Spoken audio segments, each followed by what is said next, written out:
आषाढ़ माह के शुक्ल पक्ष की एकादशी का विशेष धार्मिक महत्व है। इस एकादशी को देवशयनी एकादशी के नाम से जाना जाता है। पौराणिक मान्यता के अनुसार देवशयनी एकादशी से भगवान विष्णु योग निद्रा में चले जाते हैं। तो आइए जानते हैं देवशयनी एकादशी की तिथि, शुभ मुहूर्त, पारण समय और इस दिन क्या करें और क्या नहीं। नमस्कार दोस्तों, मैं सरिता। स्वागत है आपका अपने YouTube चैनल मैं तुलसी में।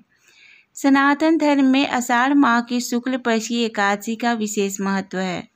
भक्त इस दिन भगवान विष्णु और माता लक्ष्मी की विधि पूर्वक पूजा करते हैं और विशेष दान पुण्य करते हैं। धार्मिक मान्यता के अनुसार देवशयनी एकादशी के दिन भगवान विष्णु क्षीर सागर में योग निद्रा में चले जाते हैं और अगले 4 महीनों तक विश्राम करते हैं। इसी कारण इस अवधि को चतुर्मास कहा जाता है और इस दौरान विवाह आदि शुभ कार्य नहीं किए जाते। तो आइए जानते हैं देवशयनी एकादशी 2025 कब है, शुभ मुहूर्त और पारण का समय क्या है और इस एकादशी के दिन क्या करना चाहिए और क्या नहीं। देवशयनी एकादशी 2025 की तिथि और शुभ मुहूर्त। देवशयनी एकादशी तिथि प्रारंभ होगी 5 जुलाई 2025 शाम 6:58 पर। एकादशी तिथि समाप्त होगी 6 जुलाई 2025 शाम 9:14 पर। व्रत रखने की तिथि है 6 जुलाई 2025 दिन रविवार। देवशयनी एकादशी 2025 व्रत का पारण समय। पारण तिथि 7 जुलाई 2025 दिन सोमवार को है।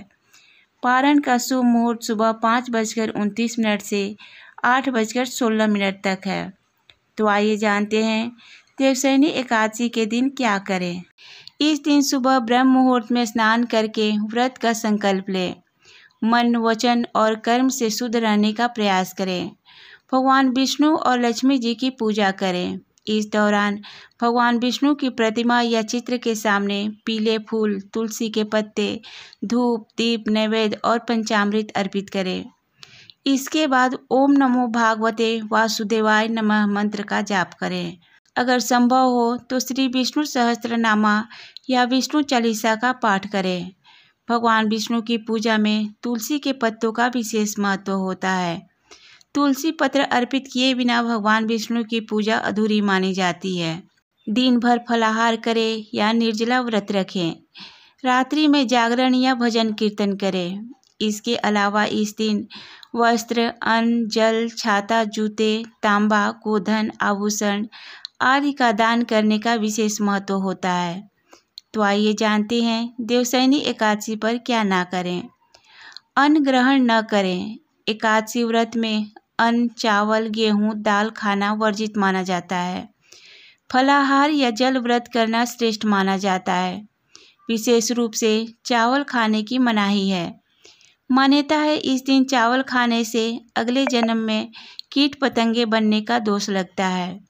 मांस, मदिरा और तामसिक भोजन से परहेज करें। देवशयनी एकादशी के दिन मांस, मदिरा, लहसुन, प्याज, तली भुनी चीज़ें, अधिक मसालेदार भोजन का त्याग करें। ऐसा भोजन करने से शरीर में आलस्य और नकारात्मक ऊर्जा आती है। झूठ बोलने और बुरा सोचने से बचें। इस दिन सत्य वचन, मधुर बोल और संयमित व्यवहार जरूरी माना गया है। झूठ बोलना, किसी का अपमान करना या कटु भाषा का प्रयोग करने से व्रत का पुण्य कम हो जाता है। क्रोध और कलह न करें। घर में झगड़ा फसाद करने से नकारात्मक ऊर्जा बढ़ती है और व्रत का प्रभाव घटता है। विशेष तौर पर पति, पत्नी और परिवार में शांति बनाए रखें। रात्रि में जल्दी न सोएं। देवशयनी एकादशी की रात्रि में जागरण या भजन कीर्तन करना श्रेष्ठ होता है। रात्रि में जल्दी सो जाना व्रत के प्रभाव को कम करता है। बाल और नाखून न काटें। इस दिन बाल, नाखून काटना, शेविंग करना आदि को वर्जित माना गया है क्योंकि यह अशुद्धि का प्रतीक होता है। शुभ कार्य न करें। देवशयनी एकादशी से ही चतुर्मास की शुरुआत होती है। इस दौरान विवाह, गृह प्रवेश, मुंडन, यज्ञ आदि शुभ कार्य वर्जित होते हैं। इस अवधि में ध्यान, जप, तप और सेवा कार्य करने की परंपरा है। तो दोस्तों उम्मीद करती हूँ मेरे द्वारा बताई गई जानकारी आपको पसंद आई होगी। ऐसे ही व्रत त्योहारों के बारे में जानकारियाँ पाने के लिए चैनल को सब्सक्राइब करें, वीडियो को लाइक करें और दोस्तों के साथ शेयर करें। धन्यवाद।